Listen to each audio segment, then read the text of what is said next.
Hello everyone. संकलन में आप लोगों का बहुत बहुत स्वागत है।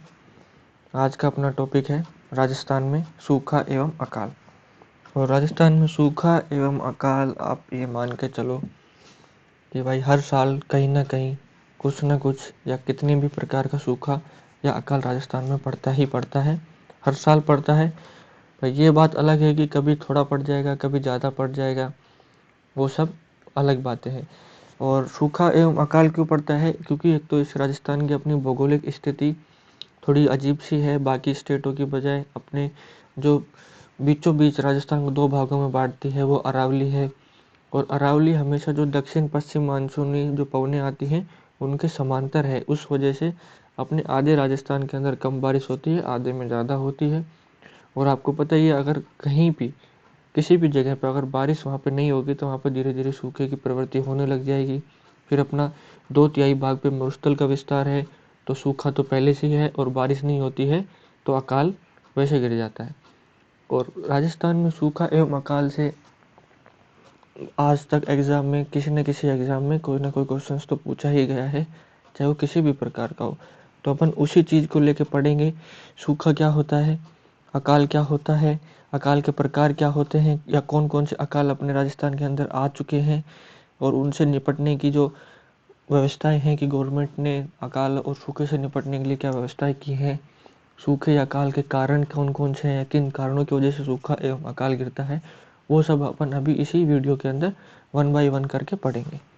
तो सबसे पहले अपन लिखते हैं सूखा, यानी सूखा होता क्या है, सूखे की परिभाषा लिखते हैं अपन सबसे पहले। तो हेडिंग डालते हैं यहाँ पे सूखा। सूखा होता क्या है? सूखा होता क्या है? सूखा होता है कि किसी भी निश्चित स्थान पर वर्षा की कमी को सामान्य रूप से सूखा कहते हैं। जैसे भाई ये अपना एक गांव हो गया छोटा सा यहाँ पे, ठीक है, ये अपना छोटा सा गांव है। पिछली बार यानी अपना 2022 चल रहा है, तो अपन बात करते हैं 2021 की। 2021 में यहाँ पर वर्षा हुई थी 80 सेंटीमीटर, ठीक है, 80 सेंटीमीटर वर्षा हो गई। अब 2022 के अंदर मान लेते हैं कि अपने यहाँ पर खाली 20 सेंटी ही वर्षा होती है। तो यानी अपना ये पर्टिकुलर स्थान हो गया, इस स्थान पर वर्षा की कमी हो गई, और वर्षा की कमी हो गई तो उसको अपन क्या कहते हैं? सूखा बोलते हैं। आ गया बात समझ में? अपन ये लिखते हो रहे हैं अभी।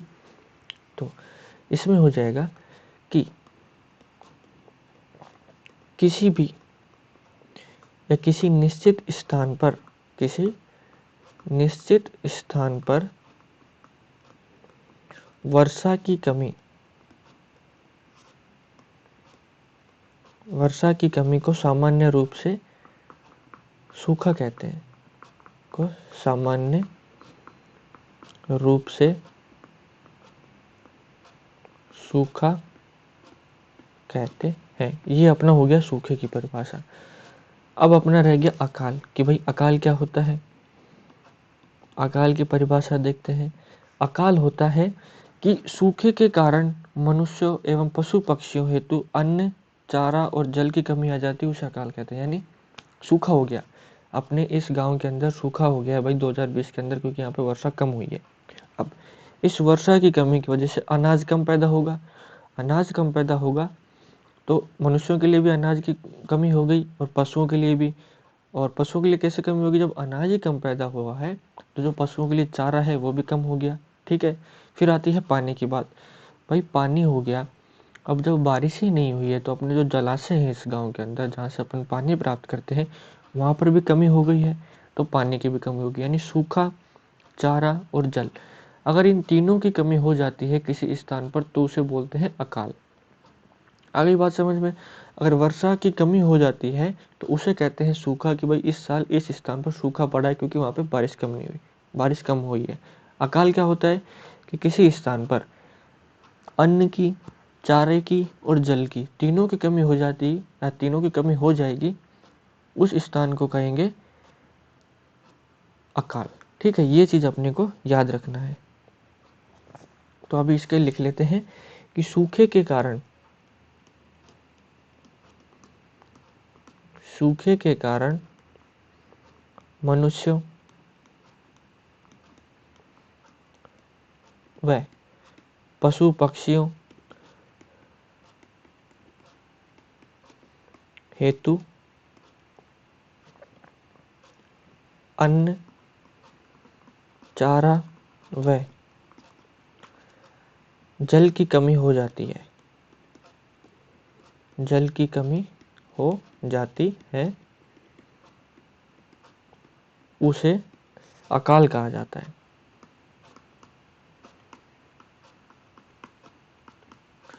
ये दोनों परिभाषाएं अपनी कंप्लीट हो गई कि सूखा किसे कहते हैं और अकाल किसे कहते हैं। फिर अपने एक राजस्थान के अंदर एक कहावत है, वो भी आप लिख लेते हैं कि कौन सी कहावत है। ये ना ये हो जाएगी तीजो कुरियो, तीजो कुरियो आठवों काल।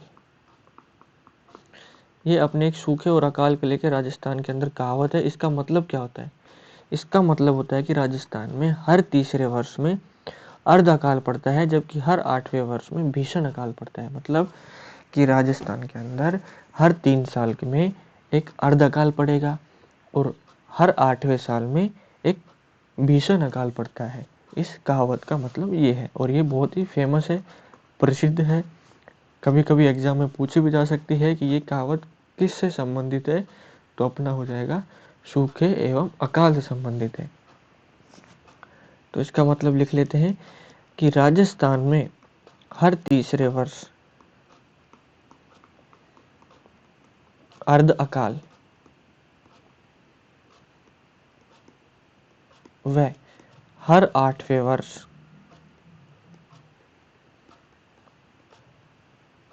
भीषण अकाल पड़ता है, भीषण अकाल पड़ता है। ठीक है, अब अपन आगे बात करते हैं नेक्स्ट में। नेक्स्ट में क्या हो जाएगा? अकाल के प्रकार। ठीक है, अब अपन पढ़ेंगे अकाल के प्रकार।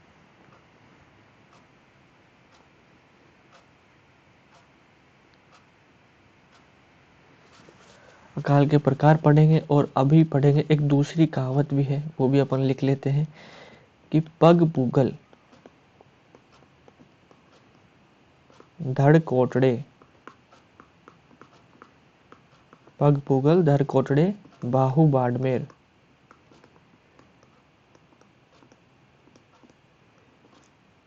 और फिर जाय लादे जोधपुर।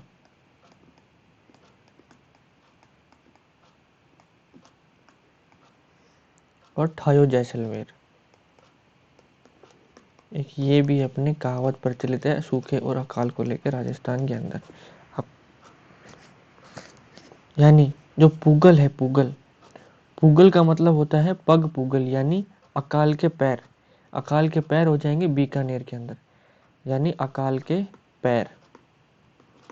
अकाल को एक मानव माना गया है, तो अकाल के पैर हो जाएंगे अपने बीकानेर जिले के अंदर। फिर अपना बोल रहा है धड़ कोटड़े, यानी धड़, धड़ हो जाएगा मारवाड़ के अंदर। धड़ होता है कमर के ऊपर का हिस्सा। फिर अपन बोलते हैं बाहु बाड़मेर, यानी भुजाएं,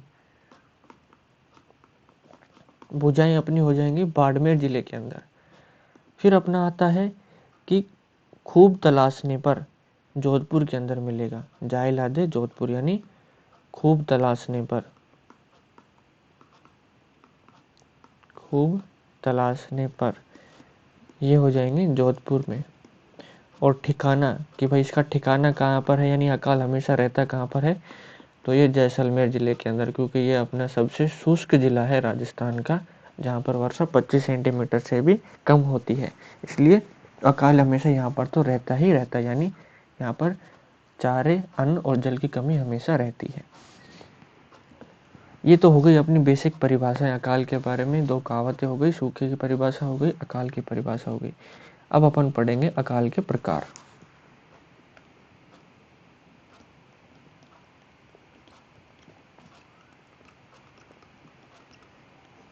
अकाल के प्रकार की अपन बात करते हैं तो सबसे पहले आता है तृण अकाल।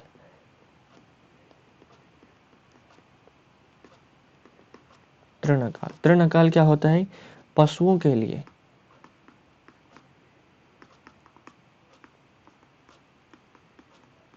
पशुओं के लिए घास व चारे की कमी। ये तो हो जाए तृण अकाल। फिर अपन दूसरे की बात करते हैं, जल अकाल। जल अकाल होता है अपना मनुष्यों व पशुओं के लिए, मनुष्यों एवं पशुओं के लिए पेयजल की कमी, पेयजल की कमी। फिर अपना आता है अगला अन्न काल।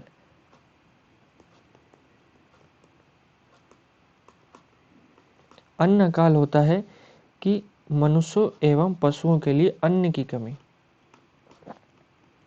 मनुष्यों एवं पशुओं के लिए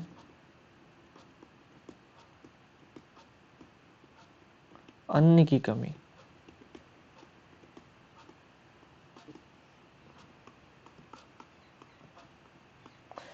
फिर अपना आता है त्रिकाल। अगला आता है त्रिकाल। त्रिकाल होता है अन्न, जल व तृण यानी चारे, तीनों की कमी से, तीनों की, अगर तीनों की कमी हो जाती है तो उसे त्रिकाल कहते हैं। फिर अपना अगला आता है अर्धकाल। अर्ध अकाल। अर्धकाल आता है अन्न, जल व तृण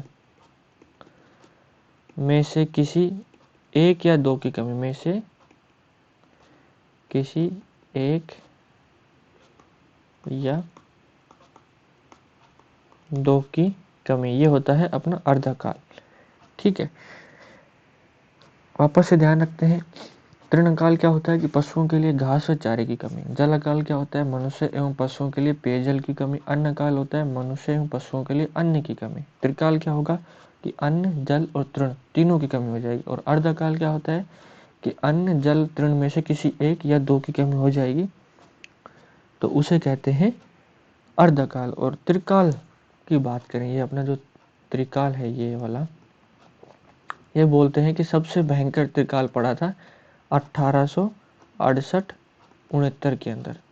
ये चीज़ अपने को याद रखनी है कि राजस्थान के अंदर त्रिकाल कब पड़ा था, तो 1868 और 69 के अंदर। अब अपन और भी बच गए हैं अकाल के प्रकार, उनकी भी बात करते हैं। तो एक होता है अपना स्थायी पाहुना। स्थायी पाहुना। पाहुना क्या होता है, पाहुना होता है राजस्थान के अंदर मेहमान। अगर किसी घर मेहमान आते हैं तो अपन बोलते हैं कि पाहुने आए हुए हैं, तो स्थायी पाहुना।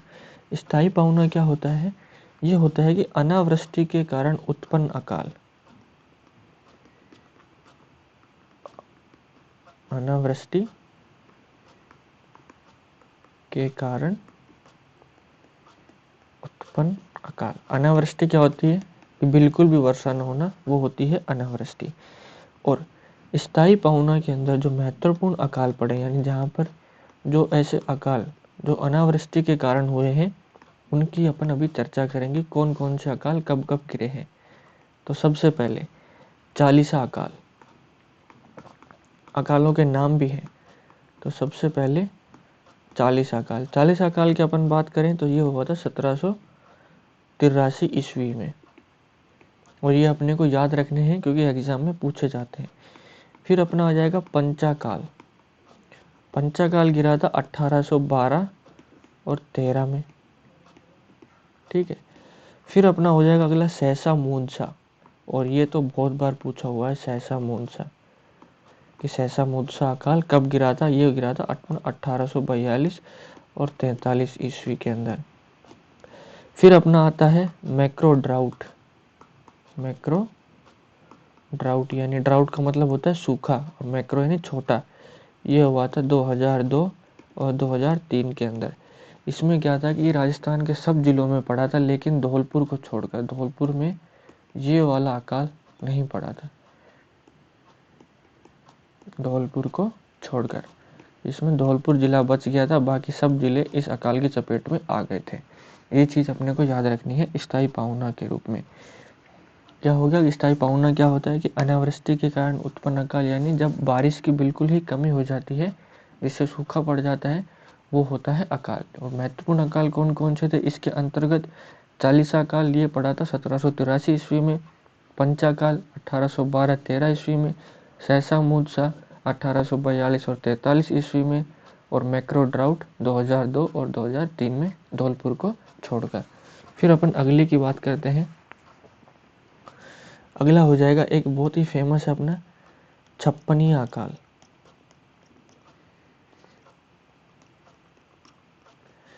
छप्पनिया अकाल की अपन बात करते हैं तो इसका जो वर्ष है वो हो जाएगा अपना 1899 और 1900 ईस्वी में। और छप्पनिया अकाल क्यों कहते हैं? क्योंकि ये 1956 विक्रम संवत में पड़ा था। ये है अपना विक्रम संवत। ये तो वैसे ईयर हो जाएगा, नॉर्मली इंग्लिश ईयर की बात करें तो 1899 से 1900, और ये विक्रम संवत ये अपना हो जाएगा हिंदू कैलेंडर यानी 1956 से में गिरा था। और इसमें क्या लिखेंगे कि यह एक भीषण अकाल था,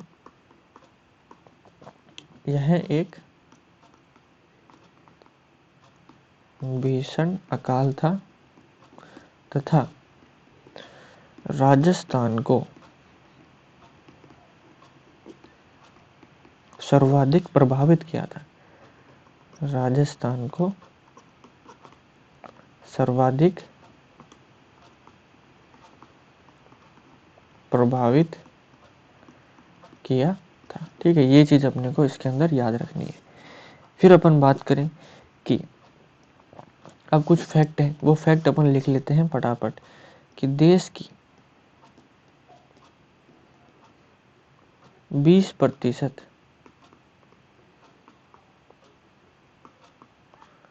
बंजर भूमि का विस्तार,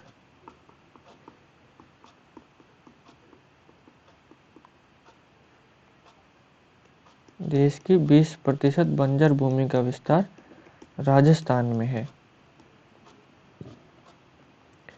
फिर अपन बात करते हैं कि राजस्थान में अकाल से निपटने हेतु, राजस्थान में अकाल से निपटने हेतु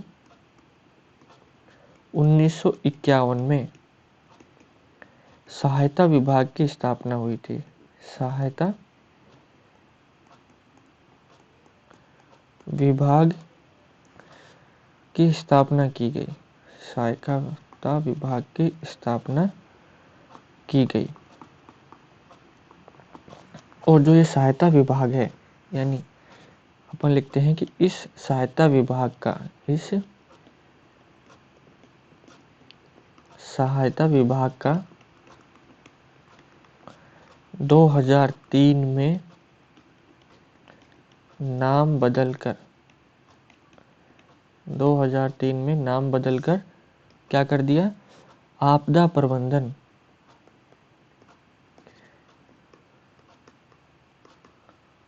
आपदा प्रबंधन व सहायता विभाग,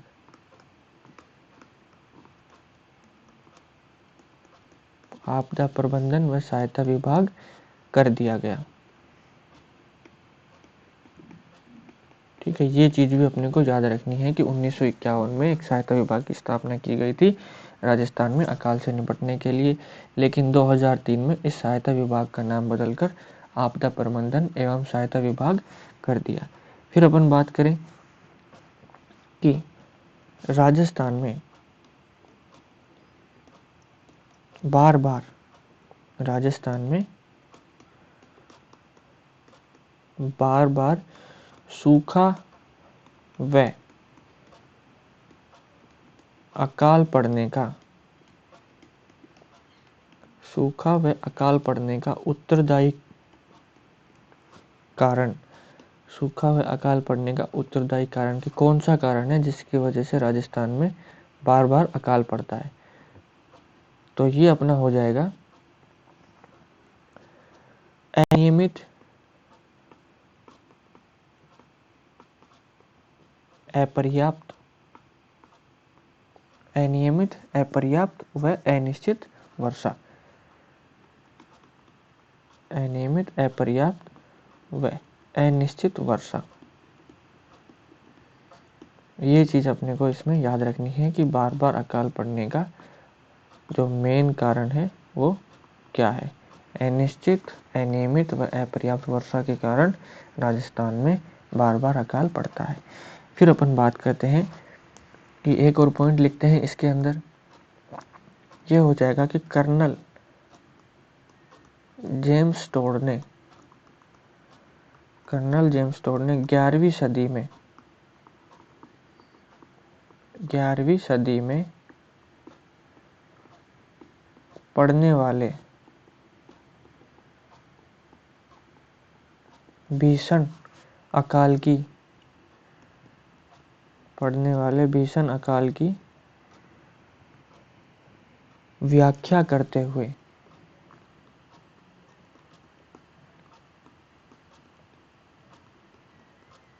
प्राकृतिक रोग की संज्ञा दी। किसकी? प्राकृतिक रोग की संज्ञा दी। यानी कर्नल जेम्स टोड ने राजस्थान में जो सूखा एवं अकाल पड़ता है उसकी व्याख्या करते हुए उसको प्राकृतिक रोग बताया गया कि भाई ये एक राजस्थान का प्राकृतिक रोग है जो हर तीसरे साल में अर्धकाल के रूप में आता है और हर 8वें साल के अंदर भीषण अकाल के अंदर आता है। ठीक है, ये अपनी चीज को लाइन रखनी है। फिर अपन बात करते हैं अगले पॉइंट के बारे में। अगला पॉइंट क्या हो जाएगा कि राजस्थान में प्राय अकाल की स्थिति वाले जिले, यानी ऐसे जिले जहाँ पर नॉर्मली अकाल गिर जाता है, यानी उनकी भौगोलिक स्थिति ही ऐसी है कि वहाँ पे वर्षा कम जाती है और वर्षा कम होती है, उस स्थिति में हर साल वहाँ पे कुछ न कुछ मात्रा के अंदर अकाल गिर जाता है। तो वो अपन अभी लिखेंगे कि राजस्थान में प्राय अकाल की स्थिति वाले जिले, अकाल की स्थिति वाले जिले।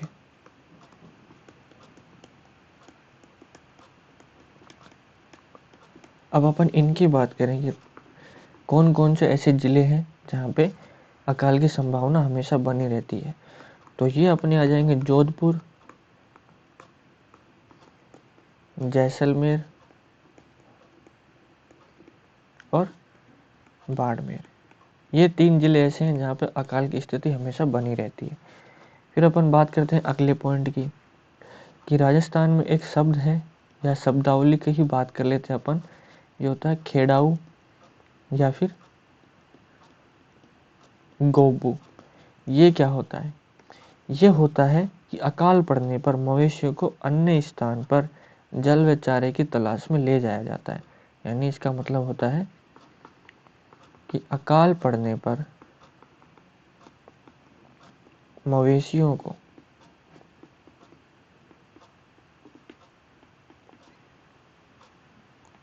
अन्य स्थानों पर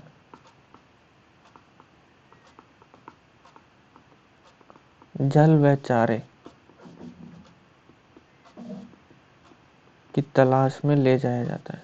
जल व चारे की तलाश में ले जाया जाता है। ये चीज़ अपने को इसके बारे में याद रखनी है कि खेड़ाऊ या गोबू क्या होता है कि अकाल पड़ने पर मवेशियों को अन्य स्थानों पर जल व चारे की तलाश में ले जाया जाता है, उस चीज़ को बोलते हैं खेड़ाऊ या गोबू। ठीक है, ये तो हो गई खेड़ाऊ या गोबू के बारे में बात। अब अपन बात करेंगे, अगला पॉइंट अपन लिखते हैं, वो अपना हो जाएगा कि राजस्थान में अकाल के प्रमुख कारण। ये हो जाएगा राजस्थान में अकाल के प्रमुख कारण। ये अभी 2-3 कारण है वो अपन पढ़ते हैं इसी वीडियो के अंदर। तो सबसे पहला जो कारण हो जाएगा वो तो होता है अपना प्राकृतिक कारण। सबसे पहला लिखेंगे अपन प्राकृतिक कारण। अब प्राकृतिक कारणों में बात करें कि कौन कौन से ऐसे कारण हैं जो प्राकृतिक हैं जिनकी वजह से अकाल पड़ता है। तो सबसे पहले हो जाएगा वर्षा की कमी। क्या हो जाएगा? वर्षा की कमी, कि भाई वर्षा की कमी होती है। दूसरा अपना हो जाएगा शुष्क जलवायु, क्योंकि राजस्थान के 2/3 भाग पर मरुस्थल है तो यहाँ पे अपनी शुष्क जलवायु हो जाएगी। फिर अपना एक और आता है उच्च तापमान, उच्च तापमान। और फिर अपना आता है अनुपजाऊ मृदा, क्योंकि मरुस्थलीय क्षेत्र है तो यहाँ पर अनुपजाऊ मृदा भी बहुत ही बड़े भाग में पाई जाती है, जिसकी वजह से यहाँ पे अकाल भी गिरता है। और फिर हो जाएगा वनों की कमी, वनों की कमी। ये कुछ हो गए, 4-5 पॉइंट हो गए जो राजस्थान में अकाल के प्रमुख कारण हैं। प्राकृतिक कारणों की श्रेणी में आते हैं। पहले तो वर्षा की कमी, शुष्क जलवायु, उच्च तापमान, अनुपजाऊ मृदा और वनों की कमी, ये सब हो गए प्राकृतिक कारण के अंदर। अब अपन दूसरे कारण की बात करते हैं। दूसरा हो जाएगा अपना आर्थिक कारण।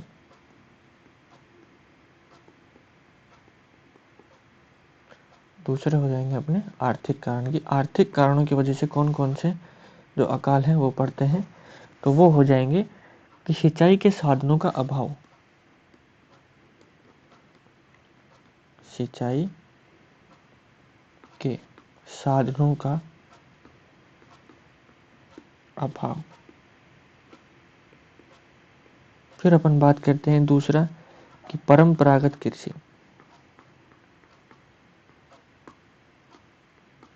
और तीसरे पॉइंट की बात करते हैं कि पशुपालन की पिछड़ी दशा, पशुपालन की पिछड़ी दशा। अब इन तीनों का मतलब अपन देख लेते हैं। सबसे पहले तो हो गया सिंचाई के साधनों का अभाव। जैसे सिंचाई के साधनों का अभाव कैसे हो गया कि अपने राजस्थान के बहुत बड़े भाग पर मरुस्थल है, वहाँ पे जो अपने ज़मीन की भूमिगत पानी है उसकी व्यवस्था तो है नहीं। तो अपनी सरकार क्या करती है कि वहाँ पर नहरों के माध्यम से सिंचाई की व्यवस्था कराती है। अब बहुत से स्थान ऐसे हैं जहाँ पर नहरों से भी पानी नहीं पहुँच पा रहा है, भूमिगत पानी भी नहीं है, वो केवल जो वर्षा के जल है उस पर ही डिपेंड करते हैं। यानी वहाँ पर सिंचाई के साधनों का अभाव है, उस कारण वहाँ पर फसल अच्छी नहीं हो पाती है। और जब वहाँ पर फसल अच्छी नहीं होगी तो वहाँ के लोगों को अन्न नहीं मिलेगा, पशुओं के लिए चारा भी नहीं मिलेगा। और वहाँ अगर आप नहर की व्यवस्था नहीं है तो भाई पानी को भी आप ख्वाब छोड़ ही दीजिए। ये तो हो गया सिंचाई के साधनों का अभाव। फिर दूसरा पॉइंट आता है इसके अंदर परंपरागत कृषि। परंपरागत कृषि का क्या कर मतलब है कि जो पुराने टाइम से जो कृषि की जो व्यवस्था चली आ रही है, यानी जिस प्रकार से अपन पुराने टाइम में जो कृषि होती थी उस प्रकार से ही कृषि करते आ रहे हैं, तो वो भी एक आर्थिक कारण में आता है। कैसे, अभी देखते हैं कि जो बहुत से ऐसे किसान हैं जो नई नई तकनीक सीख के आते हैं कृषि की, ताकि उनमें उनको मुनाफा ज़्यादा हो, जिससे वो ज़्यादा प्रॉफिट कमा सके। उन तकनीकों क्या होता है कि बहुत से लोग नहीं जान पाते या उन तकनीकों को अपनाने से डरते हैं, क्योंकि उनको लगता है कि डरते क्यों हैं, क्योंकि बहुत से किसान ऐसे हैं जिनके पास बहुत ही कम मात्रा में खेत है। मान लेते हैं किसी के पास 1 बीघा ज़मीन है, उस 1 बीघा ज़मीन में वो नई तकनीक अपनाने से डरता है, क्योंकि वो सोचता है कि अगर 1 बीघा ज़मीन के अंदर वो नई तकनीक अपनाएगा और मान लेते हैं कि उसकी उस तकनीक में पहले प्रयास में उस फसल की पैदावार अच्छी नहीं होती है, अगर उस फसल की पैदावार अच्छी नहीं होगी तो उसके लिए तो सूखा ही हो गया ना, क्योंकि भाई उसके पास तो ज़मीन ही 1 बीघा थी, ना पशु को खिला पाएगा ना खुद खा पाएगा और उसको दूसरों से खरीदना और पड़ेगा। इसलिए वो सोचता है कि भाई जैसा चला आ रहा है वैसे ही प्रकार से मैं कृषि करता रहूँगा, मुझे कोई भी नई तकनीक नहीं अपनानी है। ठीक है। फिर आती है पशुपालन की पिछड़ी दशा। पशुपालन की पिछड़ी दशा कैसी है कि खेत से चारा लिया, पशुओं को डाल दिया, उनको जैसे बहुत से जरूरी तत्व होते हैं, कैल्शियम, मैग्नीशियम, प्रोटीन, इनकी पूर्ति आजकल अपने इंसानों के खानों में नहीं हो पाती है, तो पशुओं में कैसे होगी। तो यानी पशुपालन की पिछली दशा है, उनको ट्रीटमेंट ठीक से नहीं हो रहा है, उनको डॉक्टर की देखभाल की भी ज़रूरत है। अगर गरीब लोग हैं, गरीब परिवार है, तो वो भाई नए नए जो न्यूट्रिशन आते हैं पशुओं के लिए वो व्यवस्था नहीं कर पाएंगे उन चीज़ों की, तो उससे उनके जो दूध की पैदावार होती है या जो दूध निकालते हैं, दूध बेचते हैं, वो कम पैदा होगा। तो ये भी एक पशुपालन की पिछली दशा हो गई, जिससे राजस्थान में अकाल की व्यवस्था भी हमेशा बनी रहती है। अब अपन बात करते हैं अगले पॉइंट की। अगला पॉइंट लिखेंगे अपन, ये होता है मानवीय कारण, कि भाई मानवीय कारण से भी राजस्थान के अंदर अकाल पड़ता है। मानवीय कारण की बात करें तो मानवीय कारण में अपन लिखेंगे कि पारिस्थितिकी असंतुलन, पारिस्थितिकी असंतुलन।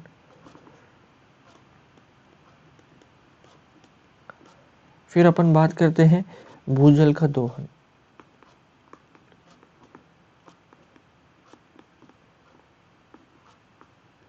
और नेक्स्ट पॉइंट की अपन बात करते हैं वनों की अनियंत्रित कटाई।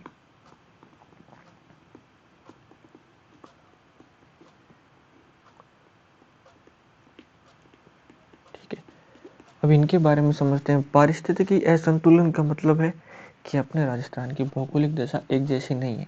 और ये क्यों नहीं है? क्योंकि ये मनुष्य की वजह से नहीं है। जैसे अब अपनी अरावली है, अरावली एक राजस्थान में बहुत बड़ा रोल अदा करती है कि जो मरुस्थल का पूर्वी विस्तार है, पर पश्चिमी क्षेत्र में तो राजस्थानी मरुस्थल है और उसके बीचों बीच दो भागों में अरावली बांटती है। तो अरावली का मेन काम क्या है? मुख्य काम का अगर बात करें भाई, उसका नुकसान तो है ही कि वो वहाँ पे वर्षा की जो दक्षिण पश्चिम मानसून पवनें हैं उनको वो जाने से रोकती है। लेकिन जो पश्चिमी क्षेत्र से मरुस्थल का विस्तार होगा राजस्थान के अंदर, तो उस पूर्वी विस्तार को वो रोकती है। अगर वहाँ पे अरावली नहीं होती तो अब तक पूरे राजस्थान के अलावा अपने हरियाणा, गुजरात, दिल्ली तक मरुस्थल पहुँच चुका होता।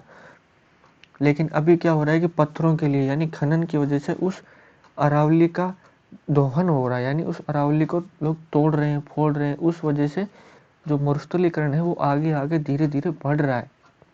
फिर अपना हो गया भूजल का दोहन। अब जैसे बहुत से अपने उत्तर पूर्वी इलाके हैं, उत्तर पूर्वी इलाके जैसे जयपुर, अलवर हो गया, दौसा हो गया, इन जगहों पर भरतपुर हो गया, सवाई माधोपुर हो गया, यहाँ पर क्या होता है कि जो पंप लगाते हैं जमीन के अंदर, उससे फसलों को सिंचित कर रहे हैं, जिससे अकाल की व्यवस्था तो समस्या तो हो ही रही है। क्योंकि लोग क्या है कि फव्वारा तंत्र से सिंचाई नहीं कर रहे हैं, ड्रिप तंत्र से सिंचाई ना करके खुला पानी खेतों में भर देते हैं, जिससे पानी का वेस्टेज होता है। उससे भी सूखा पड़ता है क्योंकि पेयजल की जो पानी है उसको कमी हो जाती है।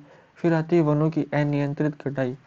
अगर वनों को अपन अनियंत्रित रूप से काटते ही रहेंगे तो वर्षा कैसे होगी? ये तो अपन बचपन से पढ़ते आ रहे हैं कि भाई पेड़ वर्षा या बादलों को आकर्षित करते हैं। अगर हम पेड़ ही नहीं बचाएंगे तो अपने तो यहाँ पे बारिश तो होने से ही रही। फिर अपना एक आखिरी कारण बच गया है, वो है अपना राजनीतिक कारण।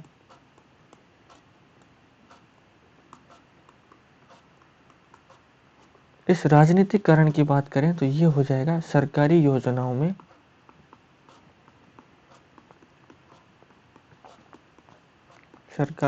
में व्याप्त भ्रष्टाचार।